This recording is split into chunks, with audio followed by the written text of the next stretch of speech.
fantastiques, féeriques, parleront du problème original et déconcertant. Grande Guerre, fin 15e, début 16e siècle.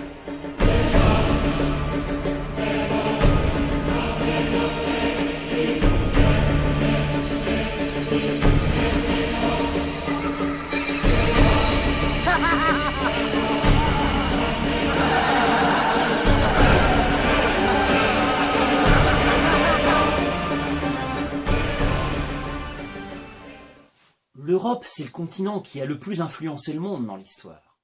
On parle des langues européennes dans le monde entier. On pratique des religions européennes partout. Pourtant, l'Europe, c'est longtemps resté une civilisation fermée sur elle-même.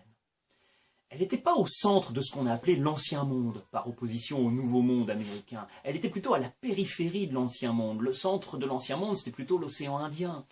Et l'Europe, elle était coupée des centres du monde par la Méditerranée, qui était dominée par les Arabes, par le Sahara, par une partie de l'Asie qui était gardée par les Turcs qui ont pris Constantinople en 1453 et qui ont ainsi coupé la route de la soie. Les Européens étaient un peu isolés dans leur coin, dans leur bout de continent. En fait, les choses ont basculé à la fin du XVe siècle et au début du XVIe siècle, lors de ce qu'on a appelé la Renaissance, à cheval sur le Moyen-Âge et l'époque moderne. C'est à ce moment-là que l'Europe a pu croire qu'elle devenait le centre du monde. En fait, les choses ont commencé au XVe siècle.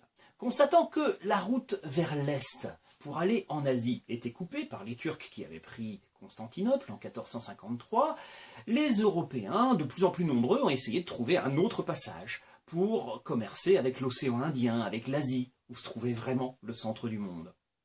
Ce sont les Portugais qui ont lancé les premières expéditions. Tout au long du siècle, ils sont partis vers le sud, conquérant progressivement des territoires le long des côtes africaines. Alors c'est d'abord l'île de Madère, les îles des Açores, puis le Cap-Vert, la Guinée, l'Angola. Bartholomé Diaz double le cap de Bonne-Espérance tout au sud de l'Afrique en 1485. Et puis Vasco de Gama, lui, il atteint l'Inde en contournant l'Afrique en 1498.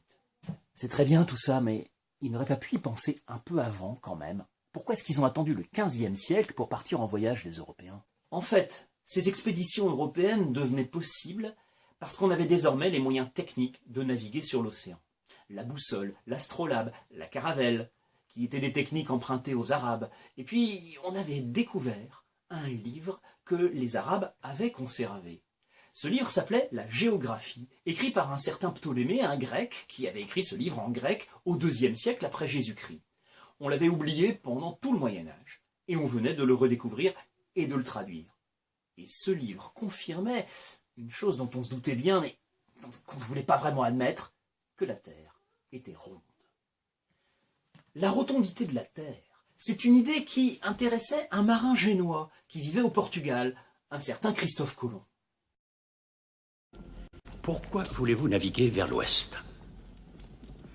Pour ouvrir une nouvelle voie vers l'Asie. L'Asie est le plus riche des royaumes, la terre des épices et de l'or. Pour le moment, il n'y a que deux moyens d'y parvenir. Par mer, en contournant le continent africain, c'est un voyage d'1 an, ou par terre. Mais les Turcs ont fermé cette voie à tous les chrétiens. Il existe une troisième route. Faire voile vers l'ouest en traversant la mer Océane. Les distances sont inconnues. On les dit infinies. Infini, non. Superstition. Son idée, c'était de trouver une route pour les Indes en partant vers l'ouest et en faisant le tour de la Terre pour arriver en Asie par ce chemin-là, pour éviter de passer par la route de la soie qui était bloquée par les Turcs. Je dis qu'on peut rallier l'Asie par l'ouest. Et je vous le prouverai. Lorsque son projet a été accepté en 1492 par la reine de Castille, il ne se doute pas qu'il y a un obstacle sur son chemin, le continent américain. Quand il arrive aux Antilles, le 12 octobre 1492, il croit qu'il est aux Indes. Et c'est pour cette raison qu'il appelle les habitants de ce territoire des Indiens. Ou c'est la raison pour laquelle aussi les étranges volatiles qu'il voit courir partout, il appelle ça des poules d'Inde.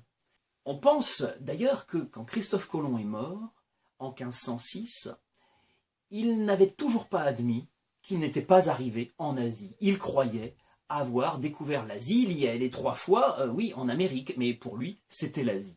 En fait, c'est un navigateur italien, Amerigo Vespucci, qui confirme en 1507 que c'est bien un continent nouveau, et c'est en son honneur, puisqu'il s'appelait Amerigo, qu'on a appelé ce continent l'Amérique. À partir de là, toutes les puissances européennes vont lancer leurs expéditions. La plus célèbre, bien sûr, c'est celle de Magellan, dont les bateaux font le tour du monde entre 1519 et 1522, prouvant bien que la Terre est ronde. C'est la première circumnavigation, la première navigation tout autour du monde. Du coup, la vision des Européens change, leur vision du monde change complètement. Ils réalisent que le monde est beaucoup plus grand.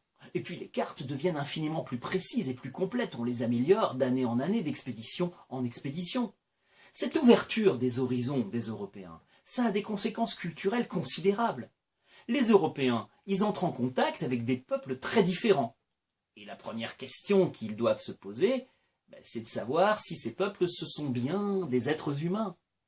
C'est le débat qui a lieu à Valladolid, en Espagne, entre 1550 et 1551. Les Européens réalisent que des hommes peuvent vivre, et même leur être supérieurs par certains côtés, en n'étant pas chrétiens, en ayant une culture, des traditions, une religion, un langage, des habitudes qui n'ont rien à voir avec ce qui, pour les Européens, paraissait aller de soi. Alors, certains y voient la confirmation de la supériorité des Européens. C'est le début d'un ethnocentrisme qui va justifier le racisme et derrière qui va justifier l'exploitation, la colonisation du reste du monde par les Européens. Et puis d'autres, en revanche, remettent en cause la supériorité européenne et réalisent qu'il y a de nombreuses façons d'être un être humain. Cette nouvelle idée, on appelle ça l'humanisme.